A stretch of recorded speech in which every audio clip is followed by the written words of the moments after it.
ইচ্ছে ছিল 16 আনা, ইচ্ছে ছিল 16 আনা। হ্যাঁ, ঠিক শুনেছ। ভেবেছিলাম চার্ভিককে এক জায়গায় বসিয়ে খাওয়াতে পারবো, কিন্তু সেটা কিন্তু এখন আর হয় না। এই চেয়ারটি রয়েছে যদিও, মানে স্টলারের কথা বলছি, এখানে বসিয়ে খাওয়ানো যেত, বাট ছেলে তো এখন বড় হয়ে গেছে, এখন সে এটার উপরে উঠে দাঁড়িয়ে পড়ে। কমপ্লেন নয়, এটা একদম বাস্তব সত্য তোমাদের সাথে শেয়ার করছি। মা বাবা চায় অনেক ভালোভাবে বাচ্চাকে প্রত্যেকটা জিনিস রুটিন মাফিক যাতে করানো যায়, কিন্তু সব সময় হয় কোথায় বলো? তবে হ্যাঁ, চেষ্টা করলে কিছুটা হয়। তো আজকে আমি আর ওকে বেশি ডিস্টার্ব করছি না, এইভাবেই খাইয়ে দিচ্ছি। আচ্ছা, তোমাদের বেবিরাও কি এরকম ছাড়া বাড়ি ঘুরে ঘুরে খায়?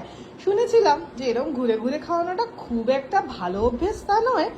ঠিক আছে, এক আধ দিন ঠিক আছে, বাকি দিন না হয় একটু জোর করাই যাবে।